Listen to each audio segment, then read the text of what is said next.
Hello learners, बिल्कुल एक नए वीडियो पे आप सभी को स्वागत करता हूं। और यह जो वीडियो है पॉलिटिकल साइंस का है। क्लास हो रहा है 11 और चैप्टर हो रहा है 2। तो आज क्लास 11 के स्टूडेंट के लिए चैप्टर 2 पॉलिटिकल साइंस को लेकर आया हूं।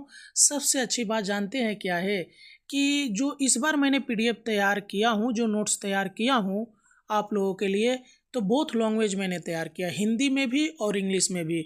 यानी आपको अब पॉलिटिकल हुआ चाहे ज्योग्राफी हुआ, ये हिंदी और इंग्लिश दोनों ही लैंग्वेज में आपको प्रोवाइड किया जाएगा, एक ही पीडीएफ में आपको मिलेगा। तो इंग्लिश मीडियम वाले स्टूडेंट के लिए भी कुछ हेल्पफुल हो सकता है, क्योंकि बहुत सारे ऐसे स्टूडेंट कमेंट करते थे कि सर आप तो हिंदी में बता देते हैं, इंग्लिश में आप नहीं बताते हैं, प्लीज़ हम लोग को भी थोड़ा सा हेल्प करिए। तो मेरे को लगा सही बात है, इंग्लिश में भी बताना ज़रूरी है, तो मैं इंग्लिश में भी इसको ट्रांसलेट करके आपको प्रोवाइड करूंगा। यदि आप हिस्ट्री का कंप्लीट पीडीएफ चाहते हैं मिल जाएगा, ज्योग्राफी का कंप्लीट पीडीएफ मिल जाएगा, और हिंदी का भी आपको कंप्लीट पीडीएफ मिल जाएगा, और इसका भी आपको पीडीएफ मिल जाएगा पॉलिटिकल साइंस का भी। यदि आप ये सभी पीडीएफ चाहते हैं तो हमारे इस वीडियो के डिस्क्रिप्शन में मेरा व्हाट्सअप नंबर दिया गया है, वहाँ से जुड़कर आप कमेंट करिएगा, आपको पीडीएफ ज़रूर प्रोवाइड किया जाएगा। साथ ही साथ एक इम्पॉर्टेंट बात, आपको करना क्या है कि वीडियो को लाइक करना है, कमेंट करके बताना है कि आप किस डिस्ट्रिक्ट से मेरे इस वीडियो को देख रहे हैं। आपका एक लाइक और एक कमेंट मेरे को अगले वीडियो बनाने के लिए मोटिवेट करता है, तो प्लीज़ आप लोग लाइक और कमेंट ज़रूर करिएगा। नहीं तो अगर आप लाइक नहीं करते हैं वीडियो को तो अच्छा नहीं लगता, मेरे को लगता है कि आप लोग वीडियो को पसंद नहीं करते हैं।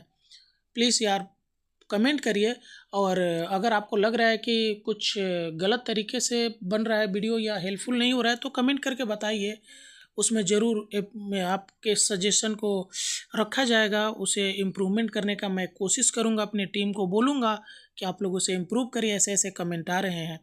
ठीक है, तो चलिए हम लोग चैप्टर 2 पॉलिटिकल साइंस शुरू करते हैं। सेमेस्टर 2 का है ये, राष्ट्र और राष्ट्रवाद। तो देख सकते हैं पहला क्वेश्चन, इसमें मैं जो है ना मोटा मोटी आपका ऐसे क्यों क्वेश्चन है डिस्कस करूंगा, जो आपका अकॉर्डिंग टू सेमेस्टर 2 के अनुसार बनाया गया है। पहला क्वेश्चन है कि what is the meaning of the term national, यानी नेशनल शब्द का अर्थ क्या है। इंग्लिश मीडियम वाले पढ़ लेंगे, हिंदी मीडियम को मैं लेके चलूँगा। यानी नेशन लैटिन शब्द नेसियो से लिया गया है, जिसका अर्थ है जन्म या नस्ल। यह उन लोगों के समूह को संदर्भित करता है जो नस्लीय, भाषाई, धार्मिक या सांस्कृतिक संबंधों से जुड़े होते हैं और एक निश्चित भूभाग में रहते हैं, जिनमें राजनीतिक एकता की भावना होती है। आगे देखिए कि what are the essential features of a state, यानी राज्य की मुख्य विशेषताएं क्या है। इंग्लिश मीडियम वाले देख लेंगे अपना, इसकी विशेषता जो दी गई है, हिंदी मीडियम वालों का यहाँ से है। राज्य की मुख्य विशेषताएं हैं जनसंख्या, भू क्षेत्र, सरकार और संप्रभुता। ये विशेषताएं राज्य को अन्य राजनीतिक इकाइयों से अलग करती है। आगे डिफाइन सोवरेजेनिटी, यानी प्रभुत्ता को परिभाषित करे। तो ये देख लेंगे इंग्लिश मीडियम वाले। हिंदी मीडियम वाले, संप्रभुता राज्य की वह सर्वोच्च शक्ति या अधिकार है जिसके द्वारा वह बिना किसी बाहरी हस्तक्षेप के स्वयं शासन करता है। यह राज्य में सर्वोच्च अधिकार का रूप होता है। आगे व्हाट इज कॉन्स्टिट्यूशन, यानी संविधान क्या है। तो देखिए संविधान वह मूल कानून या नियमों का समूह है जो सरकार की रूपरेखा स्थापित करता है और नागरिकों के अधिकारों और कर्तव्यों को परिभाषित करता है। यह देश का सर्वोच्च कानूनी दस्तावेज होता है। आगे यानी what is meant by a unitary system of government, यानी एकात्मक शासन प्रणाली का क्या अर्थ है। तो एकात्मक शासन प्रणाली वह है जिसमें सभी शक्तियाँ एक एकल केंद्रीय प्राधिकरण में केंद्रित होती है।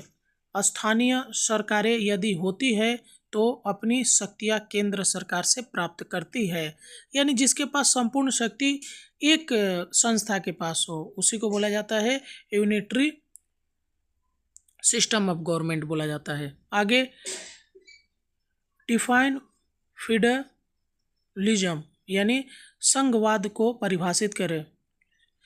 तो संघवाद वह शासन प्रणाली है जिसमें शक्ति एक केंद्रीय प्राधिकरण और अभिन्न क्षेत्रीय सरकारों के बीच विभाजित होती है। दोनों स्तर की सरकारें अपनी अपनी सुविधा क्षेत्र के अंतर्गत स्वयं रूप से कार्य करती है।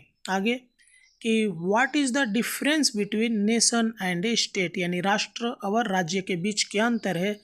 तो राष्ट्र एक लोगों का समूह है जो सांस्कृतिक, भाषाई एवं जातीय संबंधों से बंधे होते हैं, जबकि राज्य एक राजनीतिक इकाई है जिसके पास निश्चित भूभाग, सरकार और संप्रभुता होती है।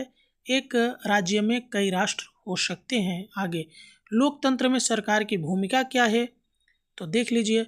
लोकतंत्र में सरकार जनता की इच्छाओं का प्रतिनिधित्व करती है और कानून बनाने और लागू करने, व्यवस्था बनाए रखने, नागरिकों के अधिकारों की रक्षा करने और राष्ट्र के कल्याण को बढ़ावा देने की जिम्मेदार होती है। आगे संविधान की प्रस्तावना क्या है, तो देख सकते हैं कि प्रस्तावना संविधान का परिचयात्मक वक्तव्य है जो राष्ट्र के मार्गदर्शक सिद्धांतों, उद्देश्यों और मौलिक मूल्यों को प्रस्तुत करता है। यह संविधान की आत्मा और दृष्टिकोण को दर्शाता है। आगे देखिए कि शक्ति विभाजन का सिद्धांत क्या है, तो इंग्लिश मीडियम वाले देखते रहेंगे। तो शक्ति विभाजन का सिद्धांत सरकार को 3 शाखाओं में विभाजित करता है: विधायिक, कार्यपालिका और न्यायपालिका। प्रत्येक शाखा स्वतंत्र रूप से कार्य करती है ताकि किसी एक कार्य में शक्ति का केंद्रीकरण न हो सके। आगे लोकतांत्रिक सरकार में विधायिका की भूमिका क्या है, तो विधायिका कानून बनाने, जनता की इच्छाओं का प्रतिनिधित्व करने, बजट को मंजूरी देने और कार्यपालिका के कार्य की निगरानी करने के लिए जिम्मेदार होती है। यह लोकतंत्र में शक्ति संतुलन बनाए रखने में महत्वपूर्ण भूमिका निभाती है। नेक्स्ट, प्रत्यक्ष और अप्रत्यक्ष लोकतंत्र में क्या अंतर होता है, यानी प्रत्यक्ष लोकतंत्र में नागरिक सीधे निर्णय लेने की प्रक्रियाओं में भाग लेते हैं और जनमत संग्रह। अप्रत्यक्ष लोकतंत्र में नागरिक प्रतिनिधियों का चुनाव करते हैं जो उनके बिहाफ पर निर्णय करता है, यानी उनके नहीं रहने पर। आगे देख सकते हैं कि कार्यपालिका शाखा का कार्य क्या है, तो कार्यपालिका शाखा कानूनों को लागू करने, नीतियों को लागू करने और सरकार को दैनिक कार्यों का प्रबंध करने के लिए जिम्मेवार होती है। इसका नेतृत्व राष्ट्रपति या प्रधानमंत्री करते हैं। विधि के शासन की अवधारणा को समझाए, तो विधि का शासन का अर्थ है कि कोई भी व्यक्ति या सरकार कानून से ऊपर नहीं है। सभी नागरिकों पर कानून समान रूप से लागू होते हैं और न्याय, निष्पक्षता और निरंतरता के साथ प्रदान किया जाता है। आगे कानून के विभिन्न प्रकार कौन कौन से हैं, तो कानून के जो विभिन्न प्रकार हैं आप देख सकते हैं कि कानून के विभिन्न प्रकार जो है, आपराधिक कानून होता है, दीवानी कानून होता है, संवैधानिक कानून होता है, प्रशासनिक कानून होता है। आगे प्रत्येक प्रकार का कानून कानूनी कार्यवाहियों और समाज के नियमों के विभिन्न पहलुओं को नियंत्रित करता है। आगे देख सकते हैं मानव अधिकारों से क्या तात्पर्य है, तो मानव अधिकार वे मौलिक अधिकार और स्वतंत्रताएं हैं जो प्रत्येक व्यक्ति को प्राप्त होती है, चाहे उसकी राष्ट्रीयता, नस्ल या धर्म कुछ भी हो। इनमें जीवन का अधिकार, स्वतंत्रता और अभिव्यक्ति की स्वतंत्रता शामिल है। आगे मौलिक अधिकार क्या है, तो मौलिक अधिकार संविधान द्वारा सभी नागरिकों को प्रदान किए गए बुनियादी कानूनी अधिकार है। इनमें समानता का अधिकार, भाषण की स्वतंत्रता का अधिकार और भेदभाव से सुरक्षा का अधिकार शामिल है। आगे न्यायिक पुनरावलोकन क्या है, तो न्यायिक पुनरावलोकन अदालतों की वह शक्ति है जिसके द्वारा वे विधायी कृत्यों और कार्यकारी निर्णयों की संवैधानिकता की जांच करते हैं। यदि वे संविधान का उल्लंघन करते पाए जाते हैं तो न्यायपालिका उन्हें अमान्य घोषित कर सकती है। आगे नागरिकता से क्या तात्पर्य है, तो नागरिकता एक राज्य का सदस्य होने की कानूनी स्थिति है जो व्यक्ति को अधिकार और कर्तव्य प्रदान करती है, जैसे मतदान करना, कर का भुगतान करना और देश के कानूनों का पालन करना। आगे, मौलिक कर्तव्यों का महत्व क्या है? तो मौलिक कर्तव्य प्रत्येक नागरिक के लिए नैतिक दायित्व है जिनका उद्देश्य देशभक्ति की भावना को बढ़ावा देना और राष्ट्र की एकता और अखंडता को बनाए रखना। ये याद दिलाते हैं कि अधिकारों के साथ जिम्मेदारियां भी आती है। आगे, न्यायपालिका की भूमिका क्या है? तो न्यायपालिका कानूनों की व्याख्या करती है, विवादों को सुलझाती है और न्याय सुनिश्चित करती है। यह संविधान का संरक्षक होती है और सुनिश्चित करती है कि कानूनों का निष्पक्षता से पालन हो, जिससे व्यक्तियों के अधिकारों की रक्षा हो सके। आगे, गठबंधन सरकार क्या होता है? तो गठबंधन सरकार तब बनती है जब कई राजनीतिक दल एक साथ मिलकर बहुमत पाते हैं और मिलकर शासन करते हैं।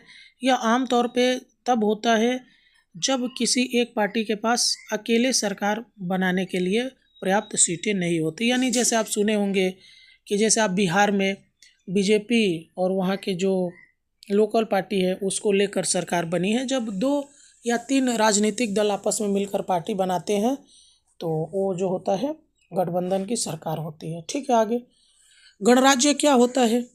तो गणराज्य एक ऐसी शासन व्यवस्था है जिसमें राज्य के प्रमुख का चुनाव किया जाता है और देश का शासन जनता द्वारा चुने गए प्रतिनिधियों द्वारा किया जाता है।